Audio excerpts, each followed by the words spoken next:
Sir अचानक इस महल को म्यूजियम बनाने का सरकार ने डिसीजन कैसे ले लिया? तुम देख रहे हो ना अबे, बिना सरकारी मदद के ये महल एकदम नष्ट होने लगा है। कोई इसकी तरफ ध्यान ही नहीं दे रहा है। हाँ सर, अगर ये महल म्यूजियम में तब्दील हो गया ना तो टूरिस्ट भी आएंगे और महल का रखरखाव भी हो जाएगा। हाँ, और उसके साथ साथ यहाँ रखे हुए एंटीक सामानों की निगरानी भी हो जाएगी। तुम्हें अंदाजा भी नहीं है कि इस महल में रखी हुई चीजें कितनी पुरानी और कितनी कीमती। देश विदेश के सब चोर निगाहें लगा के बैठे हैं। क्या महल में चोरी होने वाली है? अरे अबे जी, मैं तो मजाक कर रहा था। भला मेरे होते हुए ऐसा हो सकता है क्या? मैं तो आपको फायदे गिनवा रहा था, महल के म्यूजियम बनने के फायदे। वैसे ये महल राजा विक्रमादित्य ने बनवाया था ना 16वीं शताब्दी में? हाँ सर, लेकिन तब से कई बार रिनोवेट हो चुका है। अब कई राजा आए, उन्होंने इसमें बदलाव करवाए कि राजा विक्रमादित्य की बात ही कुछ और थी। यहाँ की प्रजा उन्हें बहुत मानती थी, उन पर जान निछावर करती थी।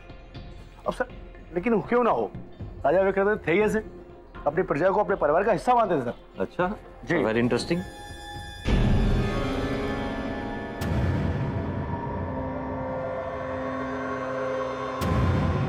अबे जी, इस कमरे में क्या है और ये ताला क्यों लगा हुआ है?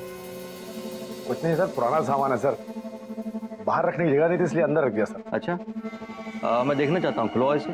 अरे सर क्या करेंगे देख के सर, अब तक तो उसमें दीमक लगी हुई सर। अबे जी, इसलिए तो मैं आया हूँ यहाँ पर कि पुराने सामान को नया जैसा कर। चलिए खुलवाइए इसे।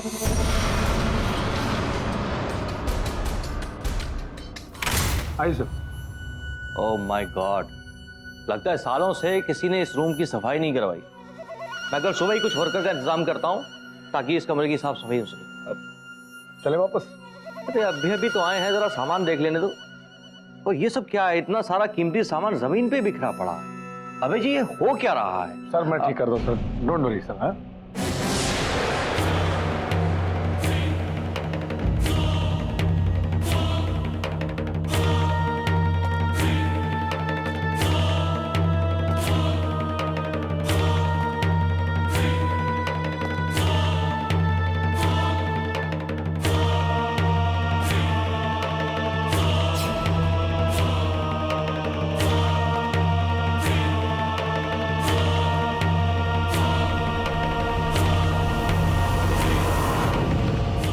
सर, ये क्या करें सर? सर चलिए, चाय बन गई सर, ठंडी हो जाएगी सर। अबे जी, मुझे ठंडी चाय पीने में ही मजा आता है। अरे सर ये सर क्या कहा आपने सर? शापित खंजर है सर, शापित। अरे आप तो ऐसे घबरा रहे जैसे इस खंजर से मैं आपका गला काट दूंगा। सर ये मजाक की बात नहीं सर, सर ये कुंवर राजबुंदेला का खंजर है। जब भी खोप से बाहर आता है किसी न किसी मासूम का खून बहा देता है। आपको मुझे सुबह यहाँ पे पूजा करवानी होगी, कहीं ये खंजर आपकी जिंदगी में तूफान ना मचा दे। शाप तूफान। अबे जी, आप लगता है आज भी 16वीं सदी में जी रहे हैं। जरा इस महल से बाहर निकलिए और देखिए दुनिया कहां से कहां निकल गई है। सर दुनिया चाहे कितनी आगे क्यों ना निकल जाए, लेकिन हमें कुछ चीजों को पीछे मुड़कर देख लेना चाहिए। शायद वो मौत की दस्तक दे रही हो और ये खंजर उन्हीं में से एक है। जब ये खंजर इस खोल से बाहर निकलेगा, इसकी प्यास तभी बुझेगी जब ये किसी का खून चखे।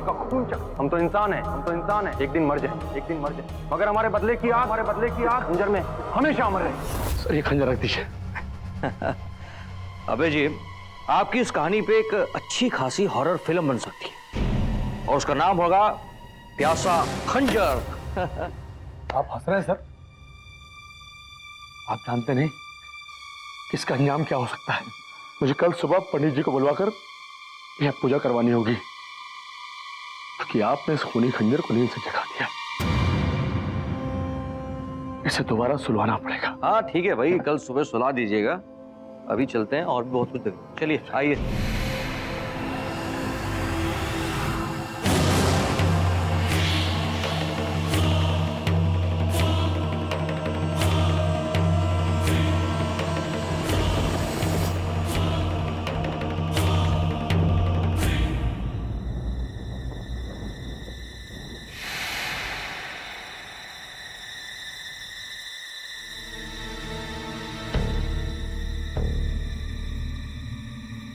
अंशुमान, खाना खा लो यार।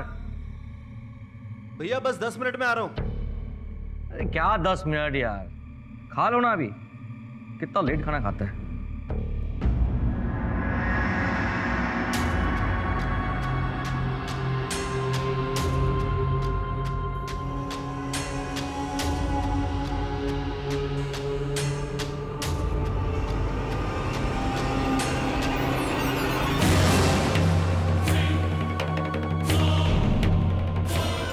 अरे ये क्या, साकिब खंजर गायब।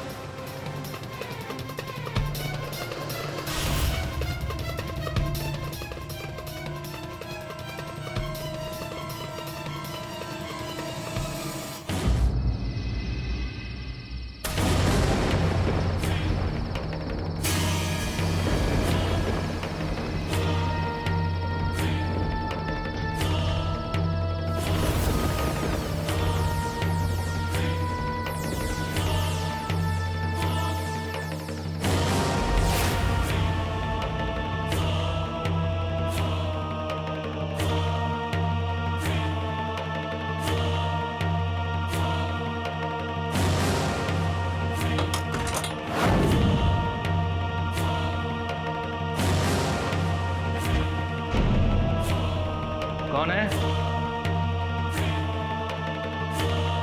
कौन है वहां?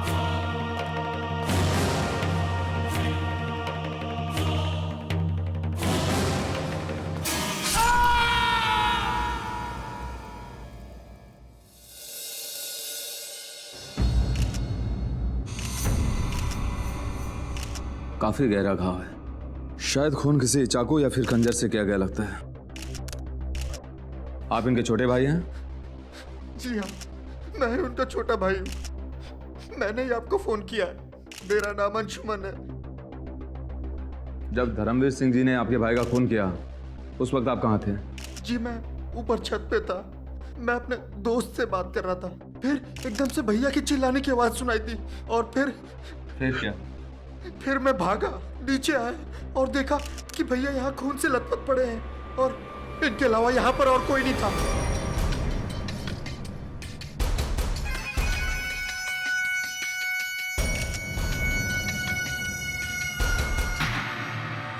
किस हथियार से खून किया आपने? तलवार से या खंजर? सर पूरे घर की तलाशी ले ली, हर जगह, पर कहीं कोई हथियार नहीं मिला। धर्मवीर सिंह जी, आप होंगे राजघराने से, लेकिन इस वक्त आप केवल एक संदिग्ध हैं। बेहतर यही होगा कि हमारे सवालों का जवाब दें। हथियार कहाँ छुपाया आपने? तुम जब आए उस वक्त इनके हाथ में हथियार था? नहीं सर, इनके हाथ में हथियार नहीं था, लेकिन इनके हाथ खून से रंगे हुए थे सर। देखिए। घर से बाहर तो कोई निकला नहीं, तो हथियार इधर ही कहीं होगा। एक काम करो। जी सर। पूरे घर की फिर से तलाशी लो, कोना कोना छान मारो। धर्मवीर जी, कहीं आपके साथ कोई दूसरा आदमी तो नहीं था ना जुर्म के वक्त, जो हथियार लेकर रफू चक्कर हो गया? देखिए, अगर आपको लगता है कि हथियार नहीं मिलने से आप बच जाएंगे तो ये आपकी गलतफहमी है। इन्होंने तो मौन व्रत धारण कर लिया है। चलिए इतना ही बता दीजिए कि खून क्यों किया आपने?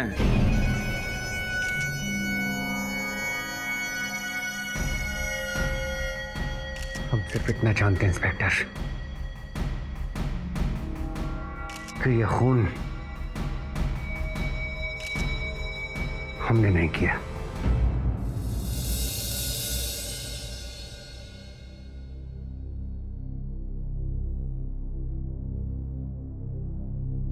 Good morning sir. Morning morning. Good morning boss. 6 बजे की फ्लाइट बहुत जल्दी हो जाएगी नहीं? सर आप कहाँ जा रहे हैं? मैं नहीं, हम सब जा रहे हैं। हाँ? किधर बॉस? वाह, गोवा। वाओ, क्या बात है, सॉलिड बॉस। मैंने सोचा अभी कोई केस भी नहीं है तो थोड़ा घूम आते हैं, कुछ दिन बीच पर आराम करेंगे, थोड़ा चैन की नींद सोएंगे। Sir I love Goa and I love seafood. अपुन भी। तुझे गोवा के बारे में बड़ा पता है? अरे बॉस वरुमाई छोड़ो, अपुना हर साल अक्का न्यू ईयर पे अपुन उधर ही रहता अपने दोस्तों लोग के साथ। एकदम बड़ा मजा आता, एकदम सॉलिड। भाग्यशाली है तो। मुझे तो याद भी नहीं अंतिम बार मैंने न्यू ईयर कब मनाया था। क्या बात करे बॉस? बचपन के दोस्त का फोन है जयपुर से। साहिल, क्या हाल है? तू तो याद ही नहीं करता आजकल। क्या बात कर रहा है? अच्छा, क्या नाम है तेरे चचेरे भाई का? धर्मवीर। तू चिंता मत कर, मैं आता हूं, लड़ूंगा उसका केस में। हाँ चल, सी यू। अभी गोवा दूर है बॉस। कोई बात नहीं, गोवा की मच्छी करी ना सही, जयपुर की दाल बाटी तो चलेगी। क्यों? सर मुझे दाल बाटी भी पसंद। भुक्कड़ है आदमी वरुण में। चलो तैयारी करो।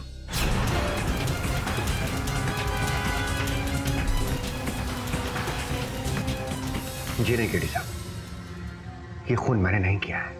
मैं तो आयुष्मान जी के पास ये दरख्वास्त लेकर पहुंचा था कि हमारे बुजुर्गों के इस महल को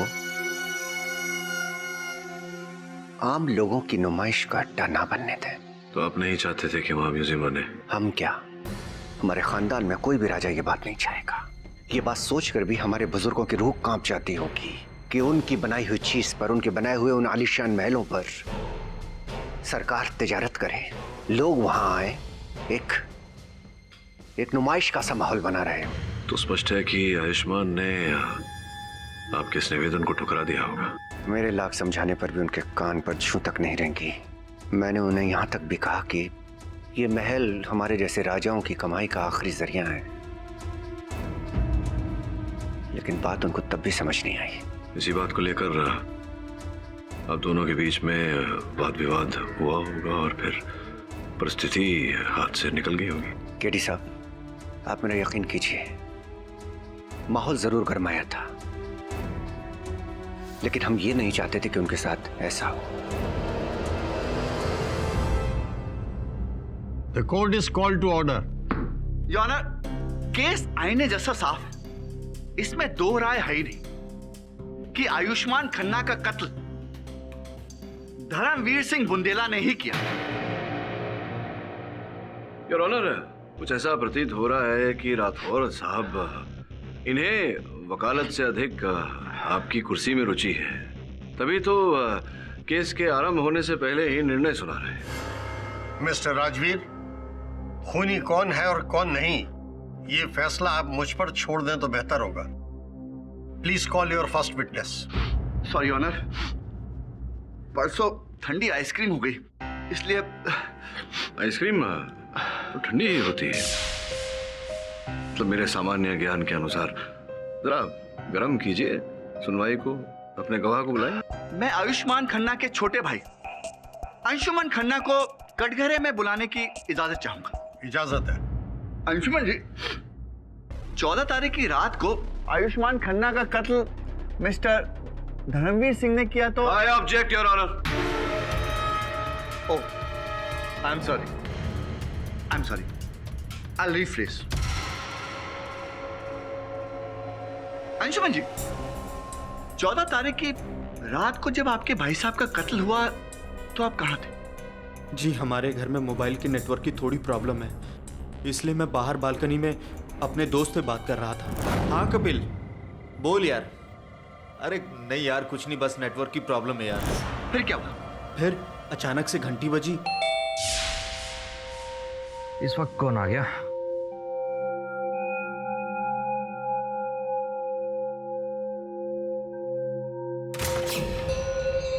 जी कहिए। बिना बताए आने के लिए माफी चाहता हूँ। इट्स ओके, आपकी तारीफ। हम धर्मवीर सिंह बुंदेला है।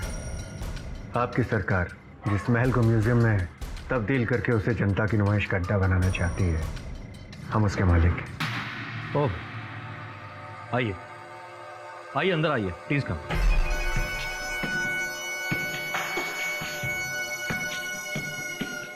और बताइए धर्मवीर जी, क्या लेंगे आप? चाय, कॉफी, ठंडा? आप तकल्लुफ मत कीजिएगा। हम यहाँ अपने महल के बारे में आपसे कुछ गुफ्तगू करने के लिए आए हैं। बातों बातों में मैं अपने छोटे भाई से तो आपको मिलवाना ही भूल गया। ये है अंशुमन, मेरा छोटा भाई। हम आपसे अकेले में बात कर सकते हैं? धर्मवीर जी, ये मेरे जिगर का टुकड़ा है और हम दोनों एक दूसरे से कोई बात नहीं छुपाते। आप इसके सामने बात कर सकते हैं। इट्स ओके भैया, आप लोग कैरी ऑन कीजिए। वैसे भी मुझे कपिल से बात करनी है, तो मैं ऊपर जाके बात करता हूँ। ठीक है। हाँ कपिल, एक मिनट यार, नेटवर्क का ही बड़ा। हेलो, हाँ कपिल, बोल यार। मतलब कि इस तरह धर्मवीर जी ने आपको उस कमरे से बाहर भेज दिया ताकि वो अपने नापाक इरादों में कामयाब हो सके। हाँ? जब आप बैल्कनी में दोबारा गए फिर क्या? मुझे भैया और धर्मवीर के झगड़े की आवाजें सुनाई दे रही थी। वो दोनों चिल्ला चिल्ला कर बातें कर रहे थे। फिर एकदम से अचानक मुझे चीखने की आवाज सुनाई दी। मैं तुझे बाद में फोन करता हूँ।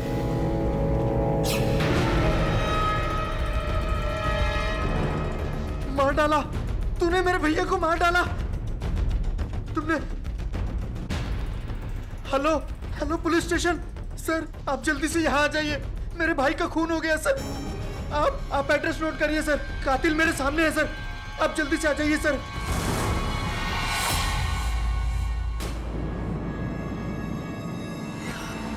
Point to be noted milord, जिस वक्त आयुष्मान खन्ना का कत्ल हुआ उस वक्त कमरे में सिर्फ और सिर्फ धर्मवीर सिंह बुंदेला ही थे। मैटर इज एब्सोल्युटली क्लियर कि कातिल मिस्टर बुंदेला ही है। अरे राठौर साहब, रुकिए ना।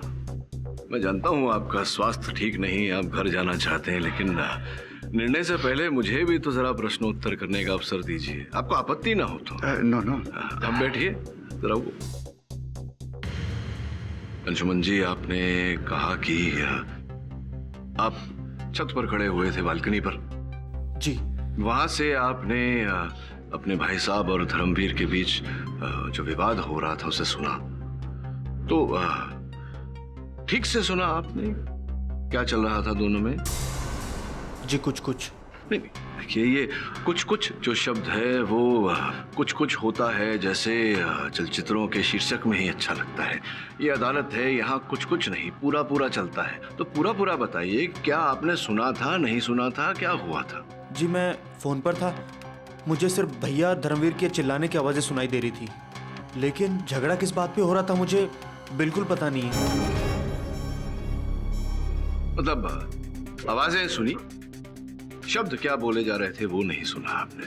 जो भी हो, तो कितने समय तक ये विवाद चल रहा था दोनों के बीच? यही कुछ 10 से 12 मिनट तक। अच्छा, 10-12 मिनट ही। बहुत प्यारी घड़ी पहनी है आपने, महंगी भी लग रही है, अवश्य स्विस मेड होगी, है ना? जी, ये मुझे मेरे भैया ने दी थी मेरी पिछले बर्थडे पे।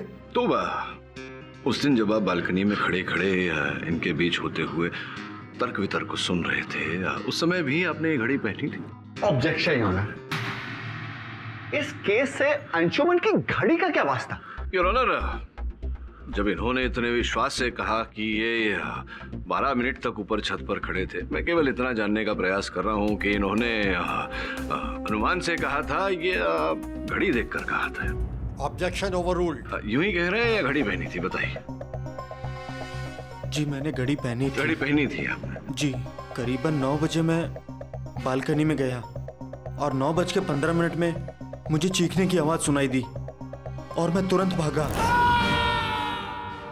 अच्छा, मतलब ये चीख सुनकर आप तुरंत बालकनी से नीचे आ गए। तो बालकनी से नीचे आने में कितना समय लगा होगा आपको? जी मुझे ज्यादा टाइम नहीं लगा, जैसे मैंने चीख सुनी मैं वैसे ही भागा। नहीं, मतलब अनुमान से बताइए, 2 second, 4 second, 6 second, 8 second, 10 second. 10 second लगे आपको नीचे। तो अब 10 सेकंड में नीचे आए और क्या देखा आपने? मेरे मुवक्किल के हाथों में कोई हथियार था? जी नहीं। अरे तो धर्मवीर ने वो हथियार छुपा दिया होगा ना? हथियार छिपा दिया 10 सेकंड में? एक काम करिए राठौर साहब, मैं आपको ये पेंसिल देता हूँ, आप 10 सेकंड में से छुपाइए, पकड़िए, चलिए गिनती शुरू। 1 2 3 4 5 6 7 8 9 10। राठौर साहब, आप 10 सेकंड में एक पेंसिल नहीं छिपा पाए और आप चाहते हैं कि हम इस बात को मान ले कि मेरे मुवक्किल ने हत्या करने के पश्चात 10 सेकंड में इतनी सुंदरता से उस चाकू को छिपाया कि पुलिस को घटनास्थल से वो चाकू प्राप्त ही नहीं हुआ।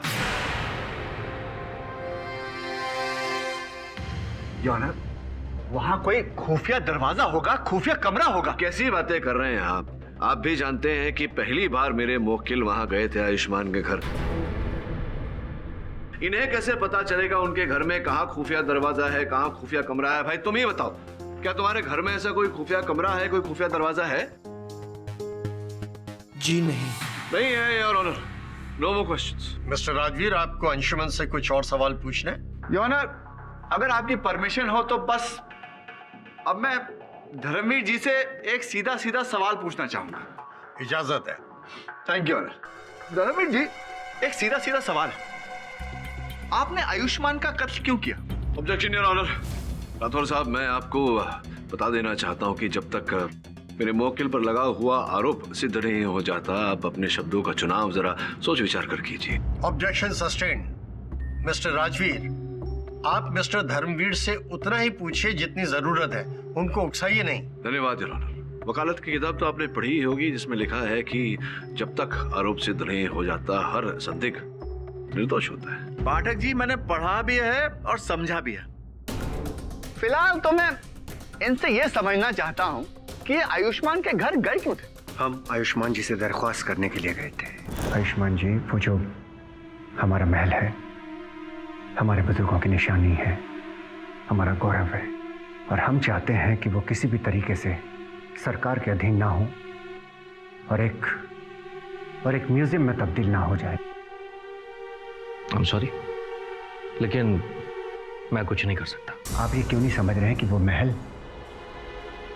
हम राजाओं की धरोहर है, खानदान की धरोहर है। वो महल सिर्फ आपके खानदान की धरोहर ही नहीं, बल्कि पूरे देश की धरोहर है। एक हेरिटेज साइट है, और सबसे बड़ी बात, इस देश के टूरिस्टों और अन्य नागरिकों के लिए एक ज्ञान का भंडार है। और सबसे बड़ी बात धर्मवीर जी, आपने उस महल की देखरेख, उसका रख रखाव ठीक ढंग से किया ही नहीं। वो हमारा महल है, हम उसे जैसे चाहे रखें। सरकार कौन होती है दखलंदाजी देने वाली? आप एक बात भूल रहे हैं, इस देश में लोकतंत्र है, डेमोक्रेसी। आपके राजघराने का शासनकाल खत्म हो चुका है। और हाँ, इसके बावजूद भी आपको कुछ करना है तो आप सरकारी दफ्तर जाएं और जाकर वहां पर अर्जी दें।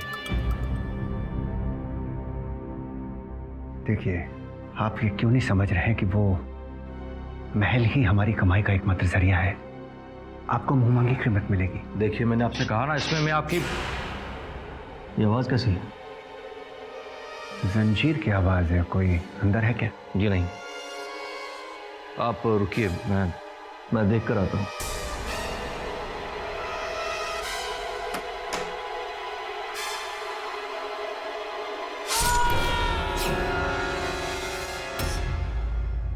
तो आप ये कहना चाहते हैं कि उस घर में आप तीनों के अलावा एक चौथा व्यक्ति भी था, जो कि कमरे में अंदर छुपा हुआ था? हाँ। आप प्लीज लेखक कभी मत बनिएगा, क्योंकि आप कहानियां बहुत ही खराब सुनाते हैं। पुलिस के मुताबिक उन्हें ऐसा कोई भी सबूत नहीं मिला है जो ये प्रूव करे कि वहां कोई चौथा व्यक्ति था।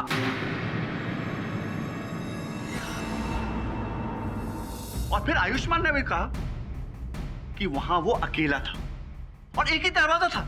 तो आप किस बना पर कह सकते हैं कि खूनी कोई और था? योर ऑनर, उस समय अंशुमान घर पर ही था। हो सकता है कि ये कत्ल इसी ने किया हो। ये क्या बकवास कर रहे हैं आप? वो मेरा भाई ही नहीं, मेरे लिए भगवान था, और आज मैं जो कुछ भी हूँ सिर्फ उसी की वजह से हूँ। Order, order. मिस्टर अंशुमन, आपको बोलने का मौका दिया जाएगा। बैठ जाइए। बुंदेला साहब, आपने खुद कहा कि अंशुमन बालकनी में था, तो एक ही वक्त एक आदमी दो जगह कैसे हो सकता है? प्रोसिक्यूटर साहब, मगर ये भी अगर मगर कुछ नहीं। योर ऑनर, मेरे पास ऐसे सबूत हैं।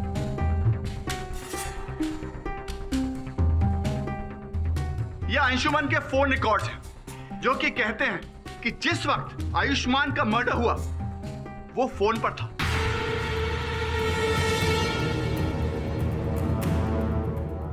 मैंने आज तक ऐसा कभी कोई केस नहीं देखा कि एक आदमी फोन पर हो और मर्डर कर रहा हो। ये मल्टीटास्किंग तो मुझे इम्पॉसिबल लगती है।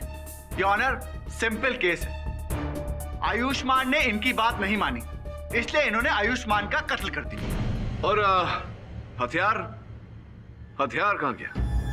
पाठक जी, हथियार हथियार कहकर और उसकी आड़ लेकर आप एक खूनी को बचा नहीं सकते। योर ऑनर, जैसा कि मेरे वकील ने कहा, संभावना है कि वहां कोई चौथा व्यक्ति रहा हो और हत्या करने के पश्चात वो हथियार को अपने साथ ले गया हो। अगर कोई चौथा आदमी होता तो उंगलियों के निशान नहीं मिलते पुलिस को क्या? हाँ, तो हत्या करते समय दस्ताने भी तो पहने जा सकते हैं। योर ऑनर, पाठक साहब सिर्फ अंदाजा लगा रहे हैं, इनके पास कोई फैक्ट्स नहीं है। लेकिन मेरे पास फैक्ट्स हैं यह साबित करने के लिए कि आयुष्मान खन्ना के मर्डर के लिए एक ही आदमी के पास मोटिव था, और वो आदमी है मिस्टर बुंदेला। अपना महल बचाने के लिए इन्होंने हाथ पैर मारे, हाई कोर्ट तक गए, और यही बात साबित करने के लिए मैं चीफ आर्कियोलॉजिस्ट डॉक्टर व्यास को बुलवाना चाहूंगा। इजाजत है। शेखर जी, आप मिस्टर धर्मवीर को कब से जानते हैं? यही कोई पिछले 2 साल से, जब मैं अपने आर्कियोलॉजी डिपार्टमेंट की तरफ से इनके महल में कुछ रिसर्च के लिए गया था। जब मैं खुदाई कर रहा था, उस खुदाई के दौरान एक पुराना मंदिर मिला। तो आपका रिश्ता उनसे हलो हाय वाला है या कुछ दोस्ती खास है? देखिए, आप वक्त गुजरते गुजरते हम दोनों में अच्छी खासी दोस्ती हो गई थी। अच्छी खासी दोस्ती मतलब आपने एक दूसरे के सुख दुख भी बांटे होंगे? हाँ जी, बिल्कुल जाहिर सी बात है। तो कभी ऐसा हुआ है कि बुंदेला साहब ने अपने दुखों के बारे में आपसे कुछ कहा हो? जी, एक ही बात थी जो इनके दिल में कांटा बरकर चुभ रही थी, और वो ये थी कि इनके महल का म्यूजियम में तब्दील होना। तो आखिरी बार इस टॉपिक पर आपकी बात उनसे कब हुई थी? पिछले हफ्ते इन्होंने फोन किया था मुझे। शेखर जी, मैं आपसे फिर दरख्वास्त कर रहा हूँ कि हमारे इस महल को आप म्यूजियम में तब्दील होने से बचाइए। हम अपने बुजुर्गों को ऊपर जाकर मुंह कैसे दिखाएंगे? देखिए, आप बात समझने की कोशिश कीजिए। मैं इस मामले में आपकी कोई मदद नहीं कर सकता। शेखर जी, ये महल तो हम बचा ही लेंगे, चाहे इसके लिए हमें साम दाम दंड भेद में से कोई भी नीति क्यों ना अपनानी पड़े, हम अपनाएंगे। मैं आपका दर्द समझ सकता हूँ, लेकिन क्या? पैसे चाहिए? हम पैसा पानी की तरह से बहा देंगे। आपको जिसका मुंह बंद करना है नोटों से उसका कीजिए शेखर जी, और किसी तरह से इस प्रपोजल को कैंसिल करवाइए। अब बहुत देर हो चुकी है, अब कुछ नहीं हो सकता। मैं आपको दिखाऊंगा कि क्या हो सकता है। दुनिया तमाशा देखेगी। भाई साहब, इस महल को बचाने के लिए हमारे बुजुर्गों ने अपने प्राणों की आहुति दी है, और इसको बचाने के लिए हम भी अपना लहू देंगे। मरेंगे या मार डालेंगे। योर ऑनर, सुना आपने? मारेंगे या मर जाएंगे, यही सोच है इस आदमी की, और इसने यही किया। आयुष्मान खन्ना को मार डाला। क्या रोनर, हम मानते हैं कि हमने ऐसा कहा था। गुस्से में इंसान कुछ भी बोल देता है, लेकिन इसका मतलब ये नहीं है कि वो उस पर अमल भी करे। यानी कि आपको आपके गुस्से पर काबू नहीं है, और इसी गुस्से की वजह से आपने एक मर्डर भी कर दिया। अगर हमें गुस्से पर काबू नहीं होता तो आप यहाँ इतनी बदतमीजी करने के बाद भी सही सलामत नहीं खड़े रहते। धमकी? योर ऑनर, पब्लिक प्रोसिक्यूटर को धमकी? योर ऑनर, ये आदमी बहुत ही खतरनाक है। अगर इसे बाहर छोड़ा गया तो अपने महल को खोने के गम में ना जाने कितने लोगों को मार डाले। I object your honour. Rathore साहब मेरे मुवक्किल पर बिना किसी कारण व्यक्तिगत आरोप लगा रहे हैं। मैं आग्रह करूंगा अदालत से कि इन्हें चेतावनी दी जाए। Objection sustained. मिस्टर राजवीर, आप मिस्टर धर्मवीर से उतना ही पूछिए जितनी जरूरत है, उनको उकसाइए नहीं। अब मैं आपसे पॉइंट टू पॉइंट सवाल करूंगा और आप उसका पॉइंट टू पॉइंट जवाब देंगे। अगर वहां चौथा शख्स था तो वो बाहर कैसे आया? क्योंकि उस घर में एक ही दरवाजा था, उस हॉल में जहां आप खड़े हुए। हमें नहीं पता। धर्मवीर साहब, हमें नहीं पता से काम नहीं चलेगा। ये मर्डर केस है। अगर आपने अपना बचाव ठीक से नहीं किया तो फांसी हो सकती है आपको। योर ऑनर, हम सिर्फ इतना जानते हैं कि हम निर्दोष हैं। इस खून से हमारा कोई वास्ता नहीं है। लेकिन ये बात अगर सच है कि उस जगह पे कोई चौथा आदमी मौजूद नहीं था, तो ये खून उसी शापित खंजर ने किया है।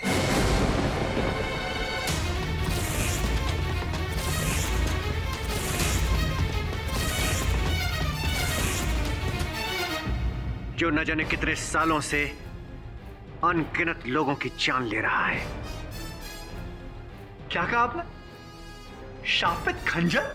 जी हाँ, 100 साल पुराना शापित खंजर है वो। पिछले 50 सालों में न जाने कितने लोगों की जान ले चुका है। ये खंजर कुंवर राज सिंह जी का था। वो अपने इस खंजर से ऐसे ही प्यार करते थे जैसे जैसे कोई अपनी प्रेमिका को प्यार करता है।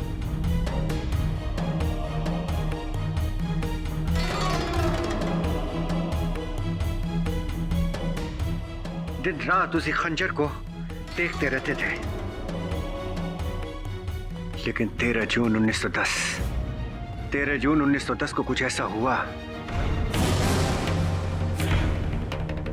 कुंवर साहब अपने घर में सो रहे थे और उन्हीं के एक दोस्त ने उनका खंजर चुराकर उन्हीं की छाती में घोंप दिया। कुंवर साहब तो नींद में ही खत्म हो गए, लेकिन उनकी आत्मा ने उस प्यारे खंजर का साथ कभी नहीं छोड़ा।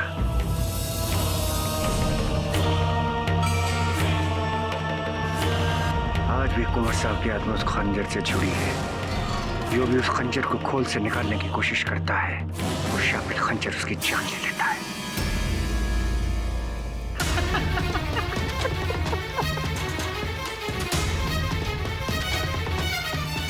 यार, दिस इज वेरी फनी। बचाव के लिए इनके पास और कोई स्टोरी नहीं बची तो भूत प्रेत की कहानी सुनाने लगे। ये कहानी नहीं, हकीकत है प्रोसिक्यूटर साहब। अगर आपको हमारी बात पे यकीन नहीं है तो आप ये बात अभय से पूछ सकते हैं। अभी अभय कौन है? अभय हमारे महल का केयरटेकर है। लगता तो नहीं कि आपके महल की कोई केयर कर रहा है, नहीं तो वो म्यूजियम में कन्वर्ट नहीं होता। योर ऑनर, मैं मिस्टर अभय को कटघरे में बुलवाना चाहूंगा। इजाजत है। तो मिस्टर अभय, कहीं आप भी हमें मिस्टर धर्मवीर वाली डरावनी कहानियां तो नहीं सुनाएंगे? जज साहब, ये कहानी नहीं सच है। जो भी आदमी उस खंजर को खोल से निकालता है उसकी मौत निश्चित है, और ये गलती आयुष्मान जी ने भी की थी। अरे सर, ये सर क्या कहा आपने सर? शापित खंजर है सर, शापित। अरे आप तो ऐसे घबरा रहे जैसे इस खंजर से मैं आपका गला काट दूंगा। सर ये मजाक की बात नहीं सर।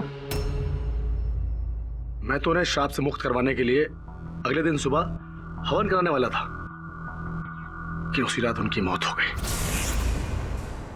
तो इसका मतलब अगर आपने सुबह उनका हवन करा लिया होता, पूजा करा ली होती, तो आयुष्मान की मौत नहीं होती। जी नहीं। Your honour, I am shocked कि आज के जमाने में इतना अंधविश्वास। वकील साहब, ये अंधविश्वास नहीं, इसका सबूत है मेरे पास। अच्छा, कैसा सबूत? दरअसल वकील साहब, कुछ साल पहले हमारे महल में एक लड़की पंजाब से आई थी। मेघना नाम था उसका।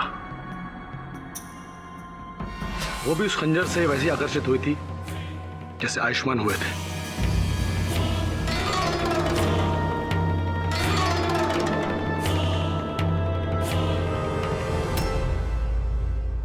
और जज साहब, उस केस में कोई भी हथियार नहीं मिला था। अभय जी, आप ये कह रहे हैं कि आपका खूनी खंजर आपके महल से पंजाब गया, वहां उस लड़की का खून किया और वापस आपके महल में आ गया, और ये बात आप चाहते हैं कि हम यकीन करें? देखिए वकील साहब, आप मेरी बात पर यकीन करें ना करें, जो मैंने देखा है, सुना है, मैं वही आपको बता रहा हूँ। यही बात महल के कई लोगों ने भी देखी और सुनी है। योर ऑनर, मिस्टर अभय ये बेतुकी बातें करके अदालत का वक्त बर्बाद कर रहे हैं। मैं रिक्वेस्ट करूंगा कि मैं अपना दूसरा गवाह बुलाऊं। एक मिनट रुकिए जरा। आपको आपत्ति ना हो तो एक आध प्रश्न मैं भी पूछ लेता। लगता है आपको डरावनी कहानियों में दिलचस्पी है। दो चार आप भी सुन लीजिए। राठौर साहब, क्या कहानी है और क्या वास्तविकता, ये निर्णय न्यायाधीश महोदय को करने दीजिए। अभय जी, जिस समय आयुष्मान जी की हत्या हुई, आप क्या कर रहे थे, कहाँ थे? वकील साहब, मैं उस वक्त महल के ऑफिस में काम कर रहा था और मुझे अंशुमन जी का फोन आया। हेलो, भाई साहब का खून हो गया है और उसे धर्मवीर ने मारा है। क्या आयुष्मान जी का खून हो गया? और फोन पर बातचीत करने के पश्चात क्या हुआ? जी, अंशुमन जी ने कहा कि उनकी हत्या धर्मवीर जी ने की है। वकील साहब, मैं समझ गया कि ये काम शापित खंजर का ही है।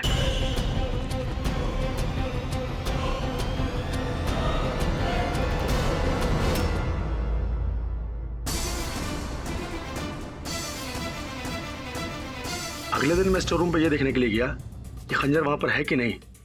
खंजर वहीं पे था।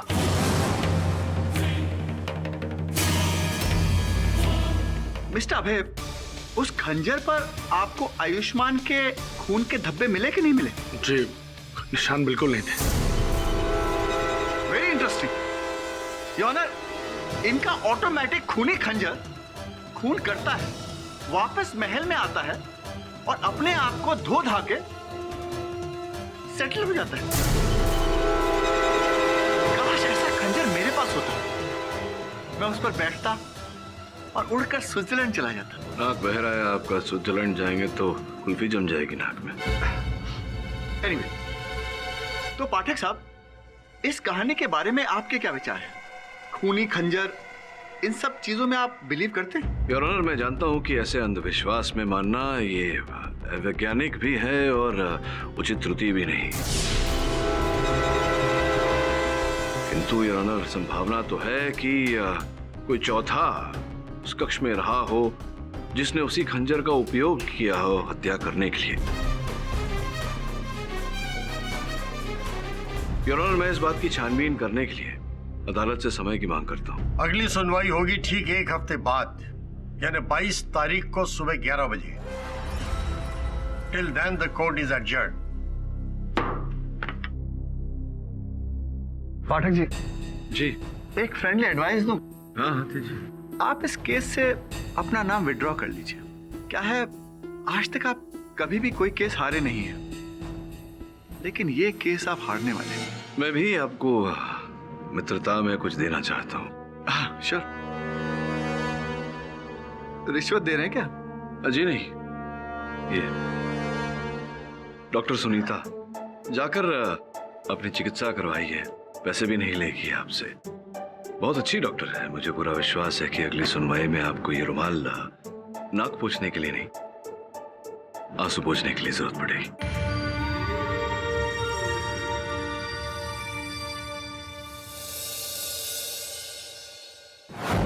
कम इन।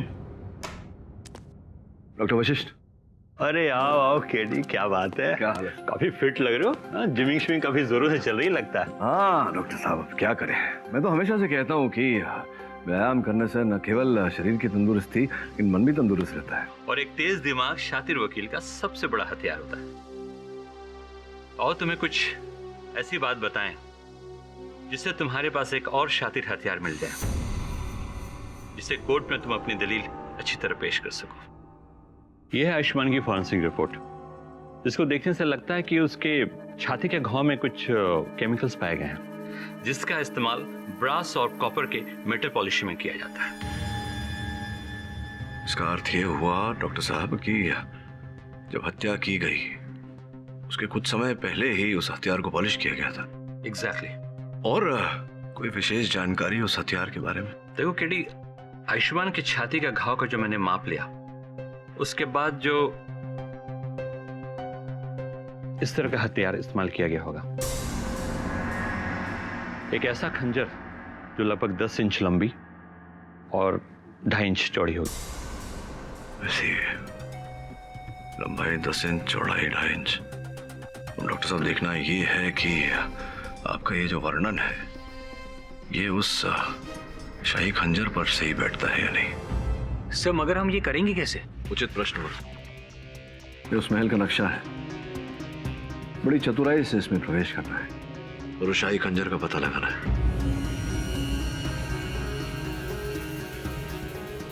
सर, एक आइडिया है। बोल।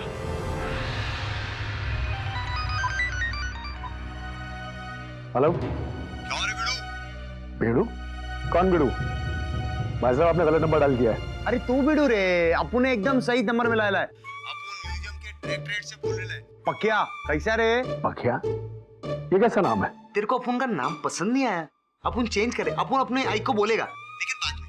पहले तो अपुन की बात सुन। मैं बोला ना, अपुन कहाँ से बोल रहा है? म्यूजियम डायरेक्टर से। ये म्यूजियम डायरेक्टर में डबोले कब से काम करने लगे? खैर,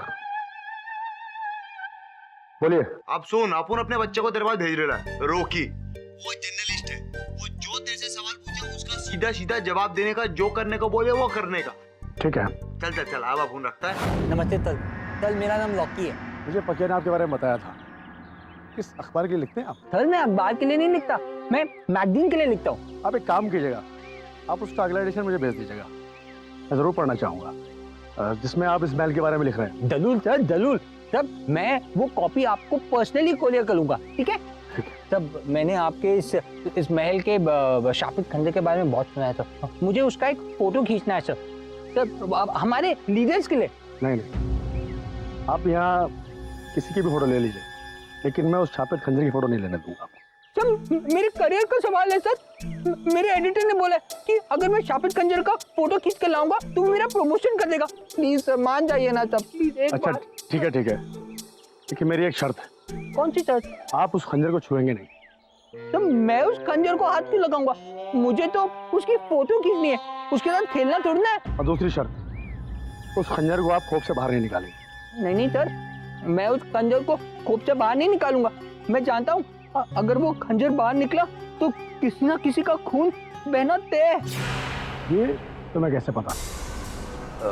सर मैंने आपको बोला ना, मैंने उस शापित खंजर के बारे में सुना है।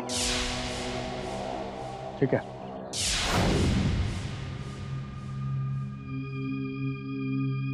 लो फोटो खींच लो। हाँ? शापित खंजर? तो थैंक यू वेरी मच। तो मैं 1 मिनट में उसकी फोटो खींच लेता तो थैंक यू सो मच। तो बस तो कैमरा में लेंस लगाने में तो 2 मिनट लगेगा। तो मैं पहली बार शापित खंजर को देख रहा हूँ। सर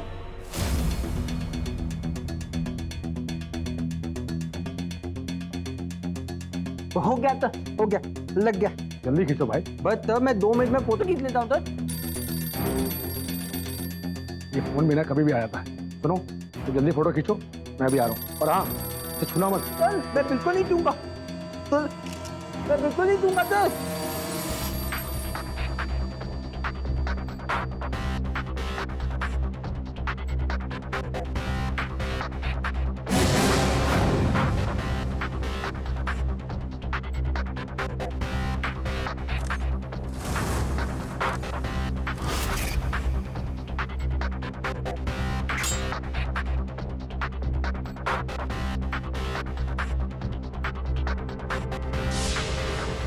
मैंने कौन फोन करता है, रॉन्ग नंबर डायल करता है।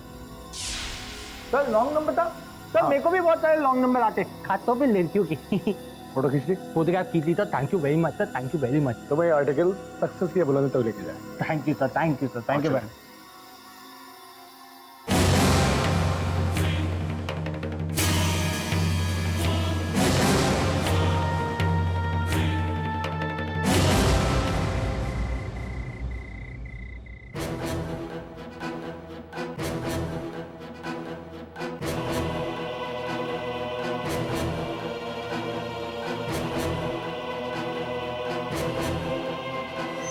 जो भी उस खंजर को खोल से निकालने की कोशिश करता है, वो शापित खंजर उसकी जान ले लेता है।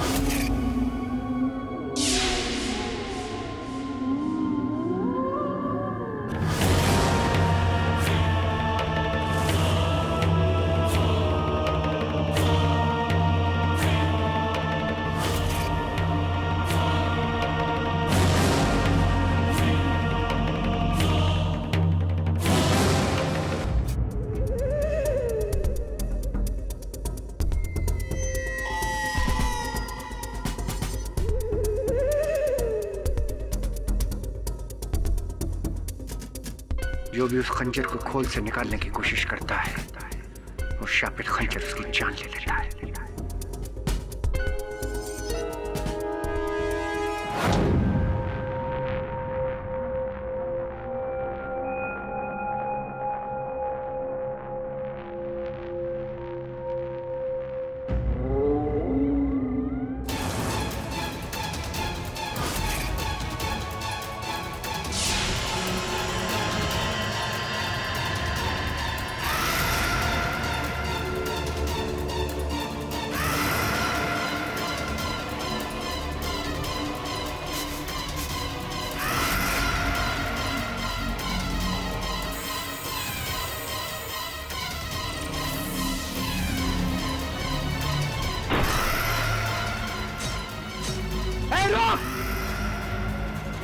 रुक जा।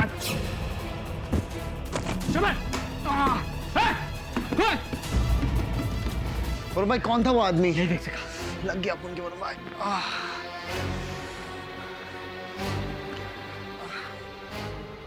इसका अंदाज तो वही हुआ।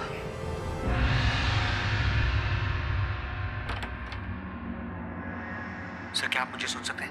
हाँ वरुण, सुन भी रहा हूँ, देख भी रहा हूँ। अब पता चल जाएगा कि हत्या शाही खंजर से हुआ है या नहीं। Sir please shahi word use मत कीजिए। क्यों? सर मुझे शाही पनीर की याद आ जाती है और शेफाली शाही पनीर माइंड ब्लोइंग बनाती है।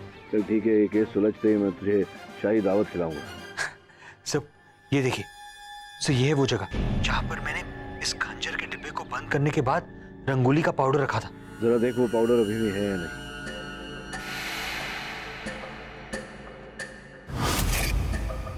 हाँ सर अभी है। इसका अर्थ ये होता है कि वो डब्बा खुला नहीं, ना ही खंजर बाहर निकला। सर इसका मतलब ये हुआ कि खून शाही खंजर से नहीं, किसी और खंजर से हुआ है। हाँ इस समय लगता तो ऐसा ही है, लेकिन हमें चांस नहीं लेना चाहिए। ये भी संभव है कि हत्यारे ने खंजर निकाला और बाद में अंदर रखने के बाद फिर रंगोली वैसे ही लगा दी। लेकिन सर इस बात को हम कंफर्म कैसे करेंगे? एक ही तरीका है, वो फोरेंसिक डॉक्टर की रिपोर्ट।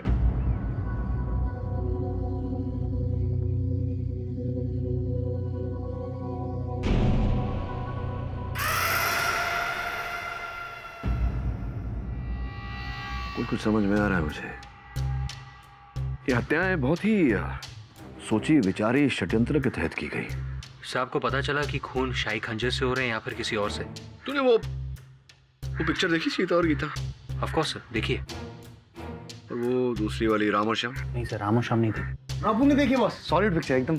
चालबाज देखी तूने? चालबाज सर मैंने देखी। देखी बॉस केस को साइड में रख के आपके क्या फिल्मों की बातें कर रहे हो बॉस? बात तो सुन। इन तीनों फिल्मों में एक बात विशेष क्या है बताओ? Sir double role. राइट, जुड़वा वाला खेल। बॉस इस केस में डबल रोल किसका है? शाही खंजर का। समझ लो कि जिस हथियार से हत्या की गई है वही शाही खंजर का प्रतिबिंब है। वही लंबाई, वही चौड़ाई। सर डबल रोल मूवीज में भाइयों में बहनों में अब कुछ ना कुछ छोटा मोटा डिफरेंस जरूर होता है। इसका मतलब यह है कि खंजरों में भी कुछ ना कुछ डिफरेंस है। यह है आयुष्मान की फॉरेंसिक रिपोर्ट, जिसको देखने से लगता है कि उसके छाती के घाव में कुछ केमिकल्स पाए गए हैं, जिसका इस्तेमाल ब्रास और कॉपर के मेटल पॉलिश में किया जाता है। अंतर है दोनों में। शाही खंजर वहां बड़े बड़े जंग खा रहा है और जिस हथियार से हत्या की गई वो पॉलिश की गई थी। अगर शाही खंजर से हत्या की गई होती तो अंशुमन के देह में, उसके मृत शरीर में जंग के अंश पाए जाते, लेकिन नहीं। उसके मृत शरीर में फोरेंसिक्स को वो रसायन प्राप्त हुआ है जिससे वो जुड़वा खंजर पॉलिश किया गया था। समझ में आ रही तुझे बात? सर इसका मतलब ये हुआ कि जब शाही खंजर के डुप्लीकेट से खून हो रहा था तो उसी वक्त किसी ने महल से शाही खंजर को गायब कर दिया। समझ गया तू तो। इसी प्रकार से रचा गया है ये अंधविश्वास का खेल। इस केस में दो मुजरिम हैं, एक जो खून कर रहा है और दूसरा वो जो खून होते वक्त शाही खंजर को गायब कर देता है। सर मेरा शक तो अभय पर है, और कोई हो ही नहीं सकता जो शाही खंजर तक पहुंच सके। ना ना ना ना वरुण भाई ना। अरे वो चोमू जैसा बहुत भोला आदमी है, अपन को बहुत डिसेंट आदमी लगता है। क्यों बॉस? अरे बॉस अपन को क्या लगता है मालूम? अपन को लगता है जरूर कोई और है जिसको मालूम है कि उसके ऊपर तो कोई शक करेगा ही नहीं। कि जैसे कुछ काम खराब हुआ इल्जाम किस पे आएगा? अब पे उसी ने पंगा लिया है बॉस।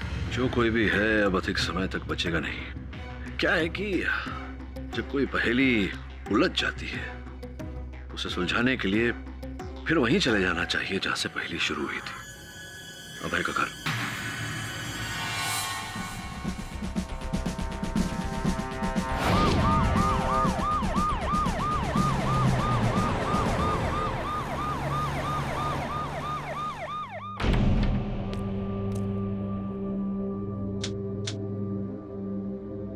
भले ही पिछली बार हमें यहाँ कोई सुराग ना मिला हो, मगर इस बार हम पूरी तैयारी के साथ आए।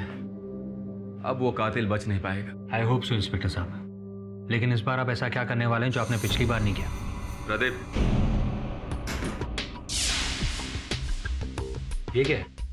ल्यूमिनॉल। इसका इस्तेमाल हम लोग अपने इन्वेस्टिगेशन में करते हैं, ये देखने के लिए कि क्राइम स्पॉट पे कहीं खून के दाग धब्बे वगैरह साफ तो नहीं किए खूनी ने। हाँ, इसके बारे में मैंने एक केस में पढ़ा था। डिटेक्टिव ने इसी स्प्रे का इस्तेमाल करके खूनी को पकड़ा था। अब इस कमरे में जितने भी मेटल के सामान हैं, हम उसे अलग करेंगे, फिर उस पर ये स्प्रे छिड़का जाएगा। मेटल का रंग अगर हरा हो जाता है तो समझ लीजिए कि उस पर खून लगा हुआ था। गुरविंदर सिंह सर, सारा सामान इकट्ठा करो।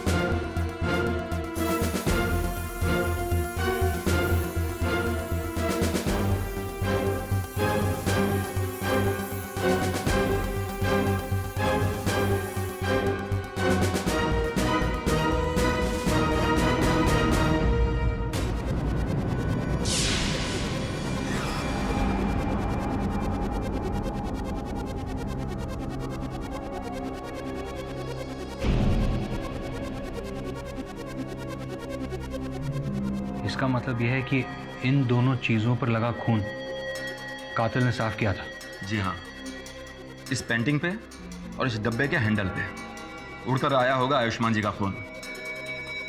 आई होप कि आप लोगों को इस केस में कुछ तो मदद मिलेगी। I hope so. लेकिन मुझे एक बात समझ में नहीं आ रही है कि कातिल को इतने कम टाइम में इतना सब करने का वक्त कैसे मिला। उसने हथियार गायब किया, खून के छींटे साफ किए और आप लोगों के आने से पहले यहां से फरार भी हो गया। How is it possible? कहीं धर्मवीर जी का दावा सही तो नहीं है? हो सकता है आयुष्मान जी के भाई अंशुमन ने ही। योर ऑनर, उस समय अंशुमान घर पर ही था। हो सकता है कि ये कत्ल इसी ने किया हो। ये क्या बकवास कर रहे हैं आप? देखिए सर, मैं पहले से ही बहुत परेशान हूं। मैं अपने भाई के खून के सदमे से निकल नहीं पाया हूं और आप मुझे और परेशान कर रहे हैं। देखिए, आपको दुख देने की मंशा नहीं थी मेरी। मैं केवल आपके भाई के हत्यारे को पकड़वाना चाहता हूं, उसे दंड दिलवाना चाहता हूं। अगर आपके मन को ठेस पहुंची हुई मेरी बातों से तो क्षमा चाहता हूं। मैं चलता हूं। चलो sir, I am sorry sir, मैं भावनाओं में कुछ ज्यादा ही बह गया था। कोई बात नहीं, किसी अपने को इस प्रकार से खो देने का दर्द मैं समझता हूं। आप पूछिए सर, आपको जो भी पूछना है। जब तक मैं अपने भाई के कातिल को फांसी के फंदे पर नहीं पहुंचाता, मैं चैन की सांस नहीं लूंगा। पुलिस के अनुसार हत्यास्थल पर उस कमरे में, उस कक्ष में खून के छींटे पाए गए थे। जी सर। इतना तो स्पष्ट है कि हत्या वहीं हुई थी। तो प्रश्न ये उठता है कि हत्यारा अचानक गया कैसे। मेरा अनुमान है कि वो घर को छोड़कर बाहर तो नहीं गया होगा, घर के अंदर ही कहीं छिपा होगा। सर, खूनी यहाँ कैसे छिप सकता है? संभव तो है, अगर घर के सामान में जैसे कि अलमारी इत्यादि में जगह हो तो किसी का छुपना संभव है। सामान में सर? लेकिन सामान में कोई कैसे छिप सकता है सर? छिपना कठिन भी नहीं है। घर के सामान में ये जो संदूक है, इसमें बड़ा सरल है किसी के लिए छिपना। ये बताइए कि घर का सामान तो बहुत पुराना है, तो सर जैसे होता है मरम्मत के लिए हम सामान भेजते हैं, घर का सामान बाहर गया था कहीं? पिछले ही हफ्ते ये पॉलिश के लिए गया था। कहाँ भेजा था? राज फर्नीचर, उसके यहाँ ही गया था। राज फर्नीचर।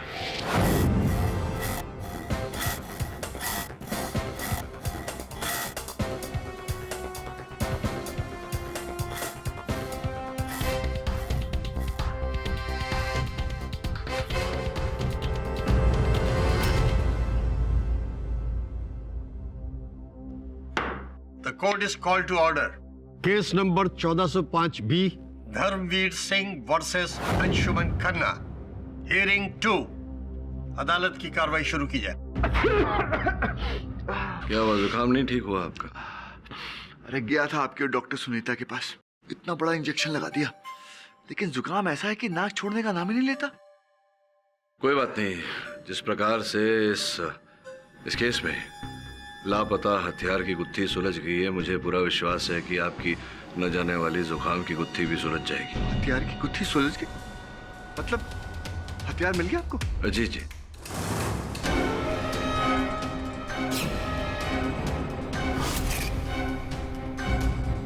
तो दिखाइए, कहाँ है? योर ऑनर, आपकी अनुमति हो तो।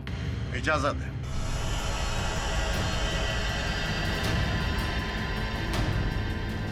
योर ऑनर, ये रहा हथियार। हथियार? ये हथियार है? योर ऑनर, मुझे लगता है कि केस हारने के गम में मेरे दोस्त का मानसिक संतुलन खो गया है और वो भूल गए हैं कि एक कोर्ट रूम है, कोई कॉमेडी का स्टेज नहीं। प्रोसिक्यूटर साहब, सर्वप्रथम तो इस केस का निर्णय जज साहब को करने दीजिए। आप और मैं तो कर नहीं सकते। द्वितीय, ये जो साक्ष्य मैं प्रस्तुत कर रहा हूँ अदालत में, इसका मजाक न उड़ाए तो अच्छा रहे। कौन सा सबूत, कौन सा हथियार? इस डब्बे और इस पेंटिंग से हुआ है खून। ये तुम क्या कह रहे हो केडी? फॉरेंसिक रिपोर्ट के मुताबिक खून तो खंजर से ही हुआ था ना?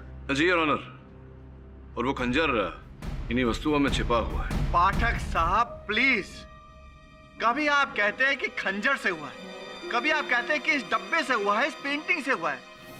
Why don't you stick to one thing? आप बार बार अपने आप को कॉन्ट्रडिक्ट क्यों कर रहे हैं? I am not contradicting my self.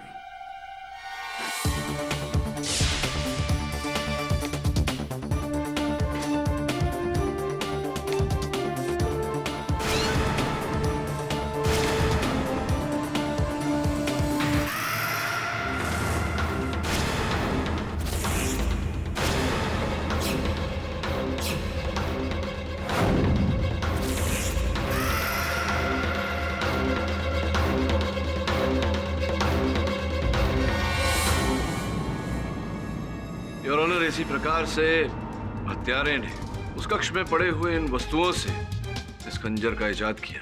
हत्या करने के बाद इसे 4 टुकड़ों में अलग करके वहीं पर पड़ी हुई चीजों में छिपा दिया।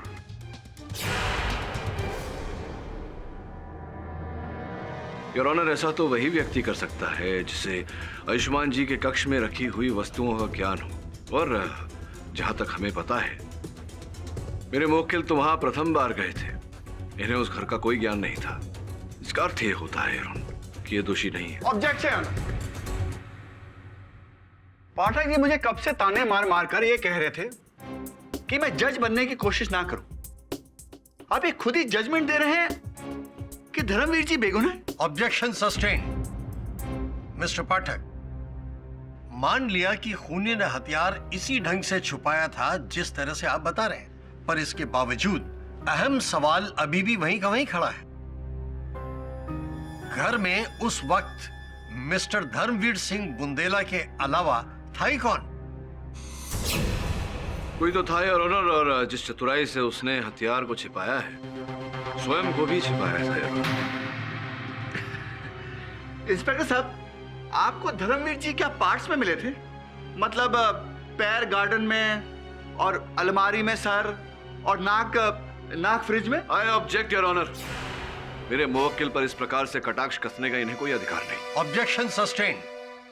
और हाँ, प्रश्न असल हत्यारे के छिपने का योर ऑनर, तो इस प्रश्न का उत्तर तब मिल जाएगा जब अदालत ये जान जाएगी कि वो शाही खंजर कौन वहां से ओझल करता है। आपका मतलब है शाही खंजर को किसी ने गायब किया? जी योर ऑनर, हर हत्या के पहले कोई उस खंजर को वहां से उठाता है और हत्या होने के बाद वहां रख देता है।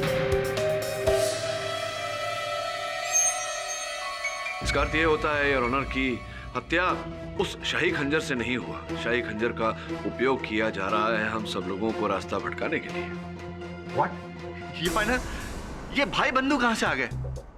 हवेली में ये छुपा छुपी का गेम चल रहा है क्या? मेरी रिक्वेस्ट है कि ऐसी बेतुकी बातों पर गौर ना किया जाए। अथवा साहब, धीरज रखिए, संयम बनाए रखिए। इन दो बातों का फल बहुत मीठा होता है, व्यक्ति को सज्जन बना देता है। संभवतः आपको भी। शांत रहिए, शांत रहिए। योर ऑनर, मैं निवेदन करता हूं आपसे कि आदेश दें कि शाही खंजर को अदालत में मंगवाया जाए। अभी तो आपने कहा कि खून शाही खंजर से नहीं हुआ, तो फिर शाही खंजर को यहाँ बुलवाने का क्या तुक? ये भी तो कहा मैंने राठौर साहब के उस शाही खंजर का उपयोग किया गया है हमारा रास्ता भटकाने के लिए। अब योर ऑनर, शाही खंजर यहाँ आएगा, किस प्रकार से उसका उपयोग किया गया है ये तो वही बताएगा। ठीक है, उस खंजर को तुरंत अदालत में मंगवाने का इंतजाम किया जाए। नहीं जज साहब, ऐसी गलती मत कीजिएगा। आयुष्मान जी की तो मौत हो चुकी है। अगर इस खंजर को नींद से जगाया गया तो अनर्थ हो जाएगा। ये आपकी भी जान ले सकता है। Order, order. मिस्टर अभय, आप इस समय कोर्ट में बैठे हैं। Mind your words. अदालत में इस तरह के अंधविश्वासों के लिए कोई जगह नहीं है। जब तक खंजर अदालत में आता है तब तक अदालत लंच ब्रेक के लिए स्थगित की जाती है। दोबारा 3 बजे हम यहां पुनः एकत्रित होंगे। गौतम जी, कुछ मीठा है? मीठा? Chocolate, toffee? नहीं, कुछ नहीं। राठौर साहब, ये लीजिए, मेरी favourite chocolate. No no thanks. अरे ले लीजिए, लड़ाई तो केवल अदालत तक ही सीमित है तो आप मेरे मित्र। थैंक।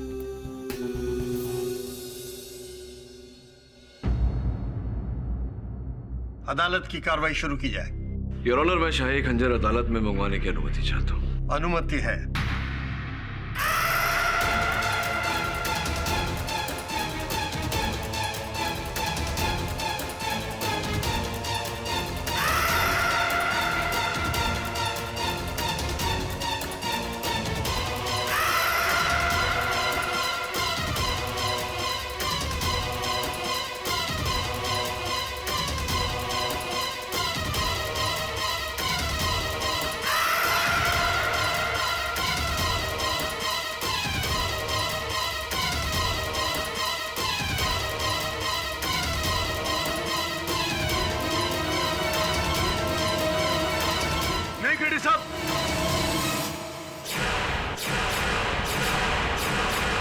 ऐसी गलती मत कीजिए।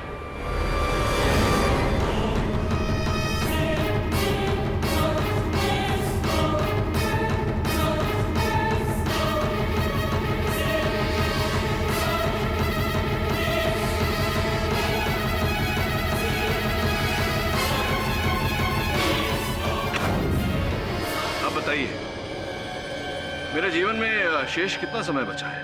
केडी साहब, मेघना और आयुष्मान की मौत 24 घंटे में हो गई थी, पर अब क्या होगा मुझे पता नहीं।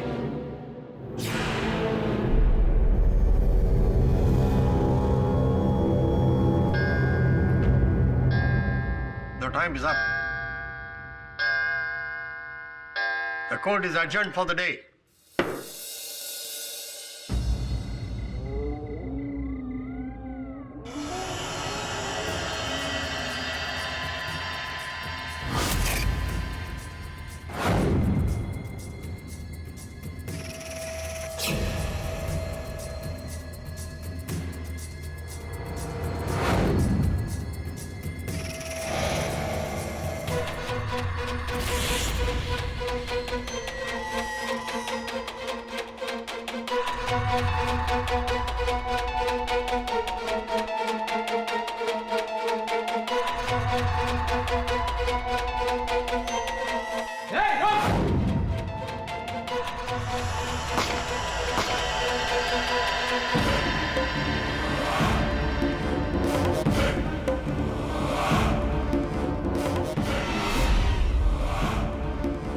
साहब, ये आदमी था क्या भूत था?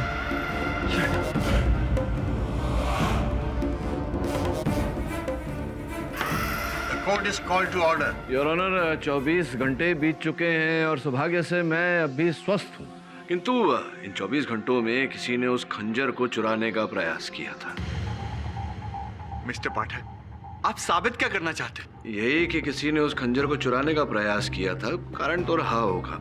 आपकी आज्ञा हो योर ऑनर, तुम्हें राज फर्नीचर वाले राज को बुलाऊं। अनुमति है। राज साहब, आयुष्मान जी की हत्या से कुछ दिन पूर्व ये जो है अभय जी, ये आए थे आपकी दुकान पर। हाँ, आए थे सर। क्या कारण था? क्या क्या चाहिए था इन्हें? कुछ पुराने फर्नीचर की पॉलिशिंग करानी थी इन्हें, और उस फर्नीचर की मॉडिफिकेशन भी करवानी थी। मॉडिफिकेशन अर्थात फेर बदल करना चाहते थे फर्नीचर में। यही फर्नीचर था।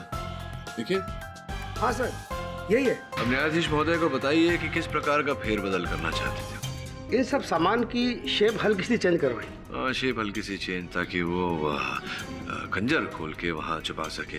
खैर, ये बताइए और क्या? इन्होंने मुझे अलमारी में एक खास किस्म की जगह बनाने के लिए कहा। कैसा स्थान, मतलब क्यों? जरा विस्तार में समझाइए। अलमारी के अंदर एक बड़ी जगह है। बड़ी जगह? जहाँ पे कीमती सामान वगैरह रखा जा सके, गुप्त जगह। अच्छा, गुप्त जगह, तो ताकि कुछ हो वहाँ तो वो जगह दिखाई ना दे। इन्होंने कहा था कि अगर घर में कभी कोई चोरी हो तो चोर की नजर नहीं पड़नी चाहिए अलमारी के उस हिस्से पर। बड़ी जगह थी, मतलब अभय जी स्वयं उसमें फिट आ सकते थे। हाँ? वो काफी बड़ी जगह बनवाई। बड़ी जगह। बैठिए। योर ऑनर, मैं अभय जी को वापस बुलाना चाहूँगा। इजाजत है। अभय जी, अब तो हमने भी सुना, न्यायाधीश महोदय ने भी सुना कि आपने फेर बदल किया फर्नीचर में और अलमारी में, एक विशेष प्रकार की जगह बनाई, आपने स्थान बनाया जिसमें एक व्यक्ति छिप सके। मतलब कि खून अभय ने किया? मुझे माफ कर दीजिए सर, मैं मानता हूं कि मैंने गुनाह किया है, लेकिन मैंने खून नहीं किया। फिर उनके फर्नीचर के साथ फेर बदल करने का कारण? जी, उस दिन भाई अभय, हम आपके शहर में नए आए, यहाँ पर अच्छा रेस्टोरेंट कहाँ है, सिनेमा हॉल कहाँ है, हमें कुछ पता ही नहीं। अरे सर, आप फिक्र क्यों करते हैं? आप इस गुलाबी नगरी के रंग में ऐसे समा जाएंगे ना सर कि आपको पता नहीं चलेगा। I hope so. अच्छा, तुम किसी अच्छे कारपेंटर को जानते हो क्या? मुझे घर का कुछ फर्नीचर पॉलिश करवाना है। अरे सर, छोटे मोटे काम के लिए आपके सेवक हाजिर ना, करवा दोगे? जी सर। लाओ नंबर दो, उसका भी बात कर लेते हैं उससे। अरे सर, ये काम आप मुझ पे छोड़ देना sir. Thank you so much. अरे सर, थैंक यू क्या बात है। वैसे पॉलिशिंग कब करवानी है आप? कल तो मैं दिल्ली जा रहा हूँ, आने के बाद नेक्स्ट वीक। ठीक है सर, लेकिन आप एक काम कीजिए, घर की चाबी आप मुझे दे दीजिए। जब आप दिल्ली से आएंगे ना सर, तो आपका फर्नीचर एकदम चमाचम मिलेगा आपको। ये बात भी ठीक है, तो कल जाने से पहले मैं तुम्हें चाबी दे दूंगा। ठीक है sir. See you tomorrow. Yes. शर्म आनी चाहिए आपको। उस व्यक्ति ने आप पर विश्वास किया और आपने उनके विश्वास के साथ घात किया। पहले तो ये फर्नीचर में फेरबदल किया ताकि आप उसमें वो खंजर छिपा सके, और फिर अलमारी में जगह बनाई ताकि छिपकर उनके कक्ष में प्रवेश कर सके, और फिर उनकी हत्या की। ये आवाज कैसी? जंजीर की आवाज है। कोई अंदर है क्या? जी नहीं, मैं देख कर आता हूँ।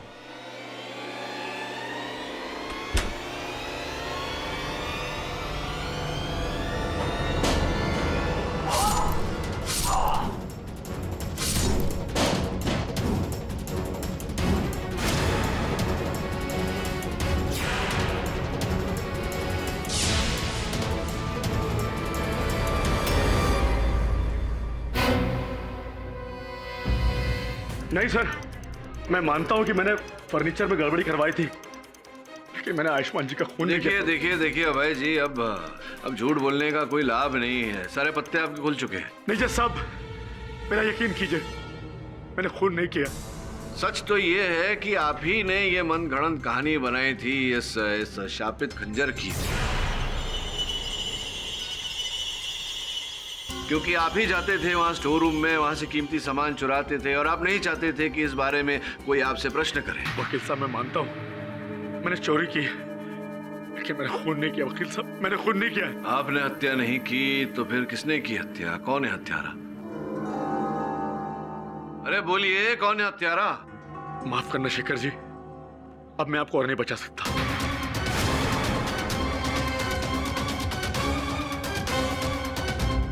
जो मैंने चोरी की वो शेखर साहब के कहने पे की, मैंने अपने मतलब के लिए नहीं किया। फर्नीचर में गड़बड़ी की वो भी इनके कहने पे की। वकील साहब, ये क्या कह रहे हो अबे? अपने पाप का बोझ मेरे सर पर क्यों डाल रहे हो? आइए, आपके पाप का बोझ जरा हल्का कर देता हूं। शेखर जी, चीफ आर्कियोलॉजिस्ट और धर्मवीर जी के घनिष्ठ मित्र, अपने मित्र को बचाने के लिए आप अपना अपराध नहीं मानेंगे, जुर्म कबूल नहीं करेंगे? मैंने कोई गुनाह नहीं किया। ये अभय झूठ बोल रहा है। नहीं वकील साहब, मैं झूठ नहीं बोल रहा हूं। इस गद्दारी के लिए शेखर साहब मुझे अच्छी कीमत दे चुके हैं। चाहे तो आप मेरा बैंक अकाउंट चेक कर सकते हैं। ये मेरे अकाउंट में हर महीने 50,000 रुपए जमा करवाते थे। 50,000 रुपए माहवारी? अर्थात आपसे भी ले रहे थे माहवारी और वहाँ पैलेस से भी? जज साहब ये झूठ बोल रहा है। इसने खुद मुझसे 50,000 रुपए उधार मांगे थे, ये कहकर कि ये वापस लौटा देगा। इसे किसी जरूरी काम के लिए चाहिए थे। उधार लिए थे? जी। उधार लिए थे आपने? कितने महीनों से मिल रहे थे पैसे? जी पिछले 6 महीने से।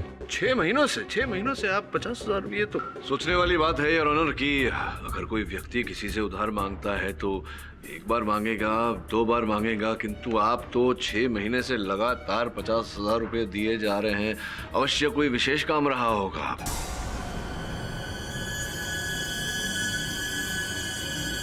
जज साहब, जिंदगी ने हमेशा से ही मेरे साथ अन्याय किया है, कभी भी मेरे साथ न्याय नहीं किया।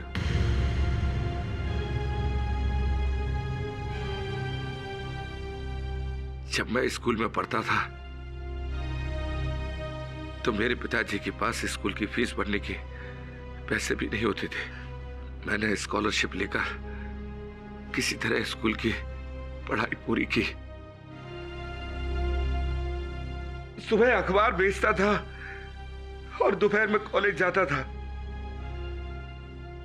जब मुझे पहली नौकरी मिली तो मैंने सोचा कि शायद मेरे भी सुनहरे दिन आएंगे, मेरी जिंदगी भी खुशियों से भर जाएगी। मुझे बहुत अच्छा लगा था जैसा, लेकिन मुझे क्या पता था कि तकदीर ने मेरी किस्मत में सिर्फ और सिर्फ अंधेरे लिखे हैं। काबिलियत मेरी, मेहनत मेरी, और उसका फायदा हुआ किसी और को। हाँ जैसा आयुष्मान को। और बस देखते ही देखते यूं चुटकियों में आयुष्मान को इस म्यूजियम प्रोजेक्ट का प्रोजेक्ट ऑफिसर आयुष्मान को बनाएगा। मैं खड़ा देखता रहा,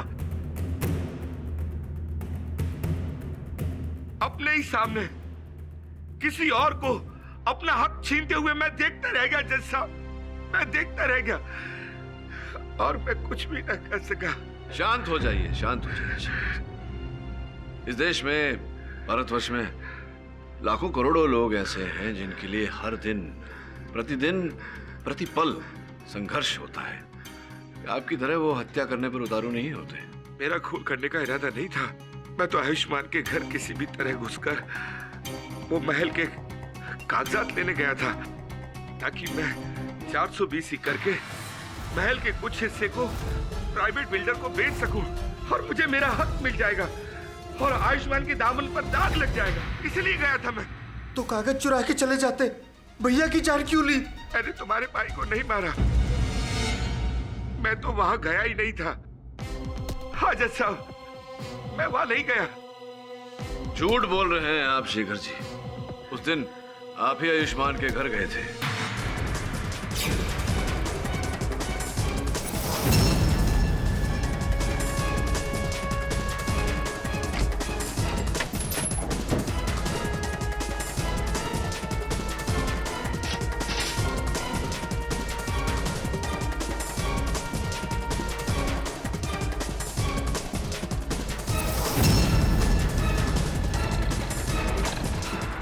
आप ये क्यों नहीं समझ रहे हैं कि वो महल ही हमारी कमाई का एकमात्र जरिया है? देखिए मैंने आपसे कहा ना, इसमें मैं आपकी ये आवाज कैसी है? कोई अंदर है क्या? जी नहीं, मैं देख कर आता हूँ। कौन है? कौन है?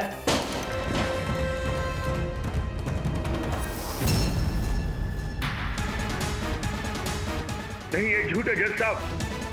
मैं उस दिन आयुष्मान के घर नहीं गया।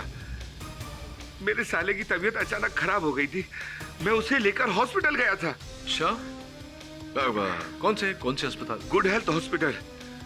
आप चाहे तो डॉक्टर से पूछ सकते हैं। मैं सारी रात वहीं पर था। ये भी तो हो सकता है कि आपने डॉक्टर को भी रुपए दिए हो झूठ बोलने के लिए, आपके पक्ष में गवाही देने के लिए। नहीं नहीं, ऐसा बिल्कुल भी नहीं है।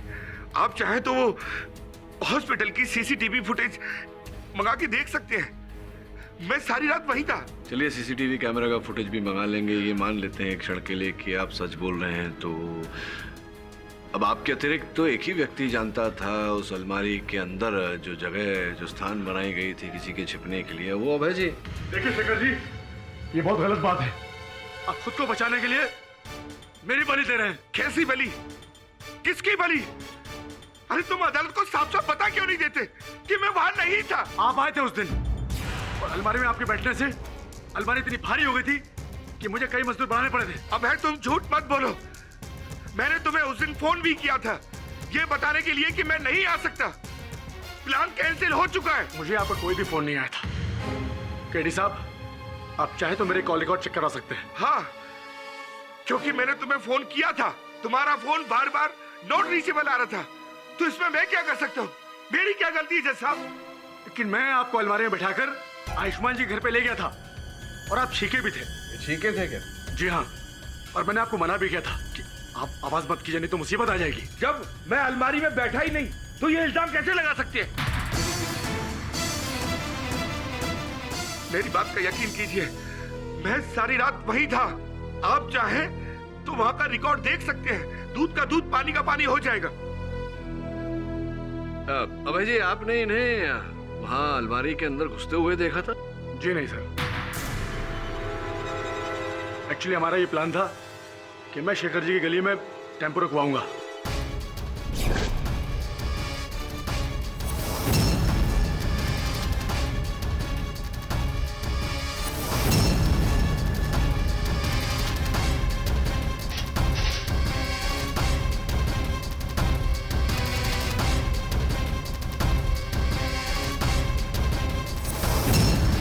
आपको कैसे पता कि दबे पांव आए और पीछे बैठ के देखा था या नहीं देखा था? जी नहीं, मैं ड्राइवर के साथ आगे बैठा हुआ था। जब इसने मुझे अलमारी में बैठते हुए देखा ही नहीं तो ये मुझ पर इल्जाम कैसे लगा सकता है? शेखर जी, आपके अलावा और कौन जानता था कि अलमारी में छिपने की जगह है? तो क्या ये फर्नीचर वाला के बैठेगा क्या? एक बात बताइए, आपके और अभय जी के अतिरिक्त उस अलमारी के बारे में और कोई जानता था? नहीं, किसी को नहीं पता है। याद करिए, अगर किसी और को बताई होगी बात। हाँ हाँ शेखर जी, याद कीजिए, अच्छी तरह याद कीजिए, बहुत समय है हमारे पास। याद आया, मैंने उस दिन अभय को फोन किया था। जब अभय का फोन नहीं लगा तो मैंने करणवीर से रिक्वेस्ट की कि वो अभय से मिले और उसको कहे कि हमारा प्लान कैंसिल हो चुका है। किससे? करणवीर से।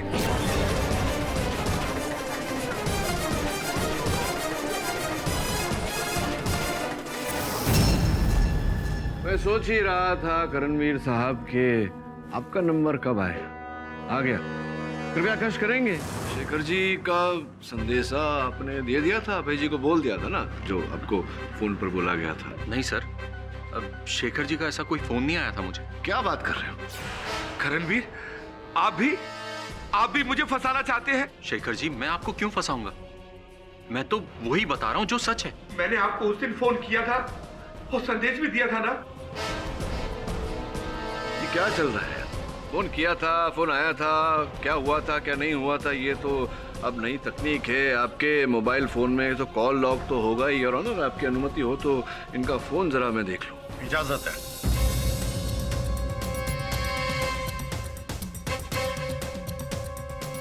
हाँ, ये देखिए, ये आप ही का नंबर है? जी।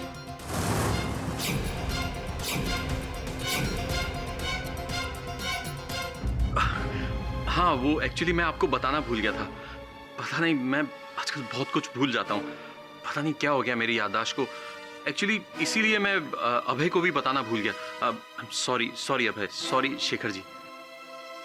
कहीं ऐसा तो नहीं कि आप ही वहाँ अंदर अलमारी के अंदर?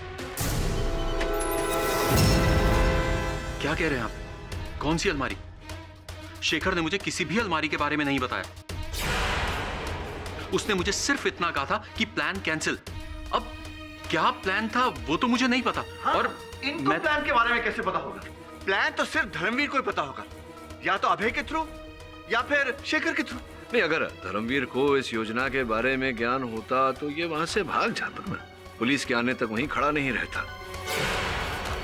और वैसे इस योजना के बारे में तो कर्मवीर भी जानते थे। क्यों, आप जानते थे ना? ये सब बकवास है, झूठ है, ये मुझे फंसाने की साजिश है। राजवीर जी, आप कुछ करते क्यों नहीं? मैं निर्दोष हूं। अब वो क्या करेंगे, कुछ नहीं कर सकते। वैसे आप बच गए थे। उस दिन आपका जीवन बच गया था जब पुलिस ने गोली चलाई थी। पुलिस की गोलियां? पुलिस ने गोलियां चलाई थी ना आप पर, 2। जब आप ये खंजर चुराने का प्रयास कर रहे थे, भूल गए आप?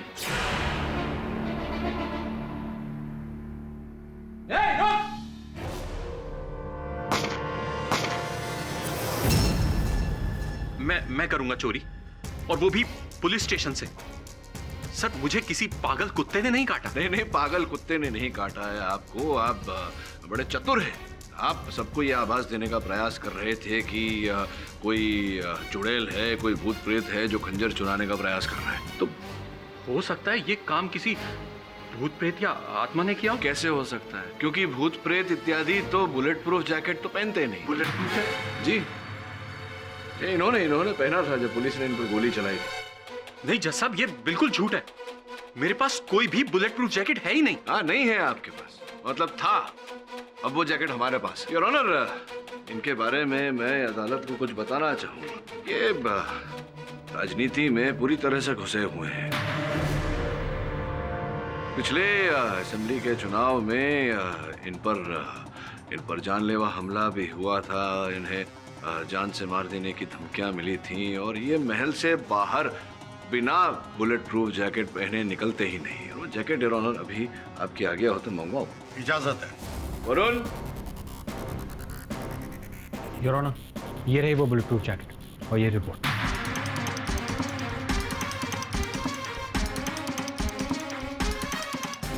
योर ऑनर, इस रिपोर्ट के अनुसार इनके बुलेट प्रूफ जैकेट में 2 स्लग्स पाए गए हैं 0.4 कैलिबर के। और इस रिपोर्ट से स्पष्ट होता है कि पुलिस ने इन पर इसी कैलिबर की 2 गोलियां चलाई थी। अब बताइए। इस तरह आप मेरे घर में घुस नहीं सकते, और वो भी बिना सर्च वारंट के। मैं आपके ऊपर केस कर दूंगा केटी पाठक साहब। पुलिस ने जो गोली चलाई और उसकी रिपोर्ट हमने निकलवाई, अब ये सब संयोग तो हो नहीं सकता। योर ऑनर, इन पर संदेह मुझे उसी समय हो गया था जब वॉचमैन ने मुझे बताया कि आयुष्मान की जिस रात हत्या हुई ये घर पर थे ही नहीं। मुंह खोलिए, बोलने का समय आ गया है। हाँ, ये सच है कि आयुष्मान को मैं नहीं मारा।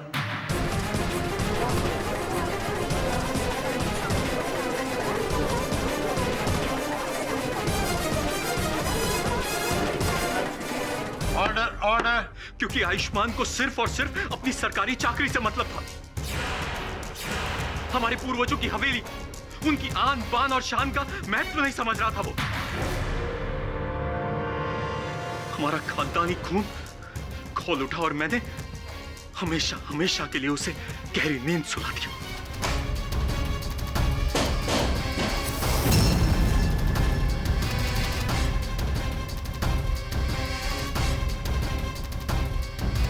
और वो शाही खंजर, उसे कैसे गायब करते थे? वो खंजर कभी अपनी जगह से हिला ही नहीं था। वो तो केवल आंखों का धोखा था। मैंने एक ऐसे ग्लास कवर का इंतजाम किया जिस पर खंजर के खाली स्टैंड वाली 3D तस्वीर हो।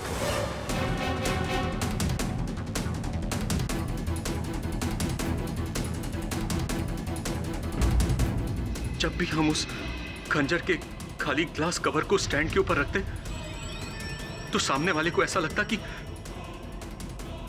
खंजर गायब हो चुका है।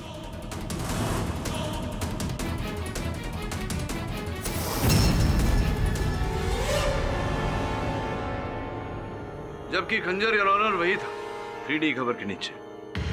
खून आपने किया करणवीर, और इल्जाम हमारे ऊपर। आप अब तक चुप क्यों थे? भैया मेरा यकीन कीजिए, मुझे अंदाजा ही नहीं था कि आयुष्मान का छोटा भाई अंशुमन उस समय उनसे मिलने आने वाला है और आप भी वहां पर मौजूद होंगे। हमें नहीं पता था भैया कि हमारी इस छोटी सी भूल का इतना बड़ा नतीजा होगा और आप फंस जाएंगे। भूल नहीं, अपराध किया है आपने। इस अपराध का दंड इस अदालत में न्यायाधीश महोदय तो दे देंगे, पर आपका क्या होगा पता नहीं। एक बात बताऊं करणवीर, आज मुझे ये सोचकर बहुत शर्म आ रही है कि आप मेरे छोटे भाई हो। मैंने जो भी किया यही सोच के किया कि परिवार की इज्जत और मर्यादा इसी में। परिवार की इज्जत और भाई की जिंदगी का कुछ भी नहीं। Defence rest your honour. तमाम सबूतों और गवाहों को मद्देनजर रखते हुए अदालत इस नतीजे पर पहुंची है कि धर्मवीर सिंह जी बेगुनाह हैं। उन्हें सारे आरोपों से बाइज्जत बरी किया जाता है, लेकिन कर्मवीर सिंह को अंशुमन खन्ना की हत्या का दोषी पाया जाता है। लिहाजा ताज़रात हिंद दफा 302 के तहत उन्हें उम्र कैद की सजा सुनाई जाती है। To be hanged till death. The case is closed.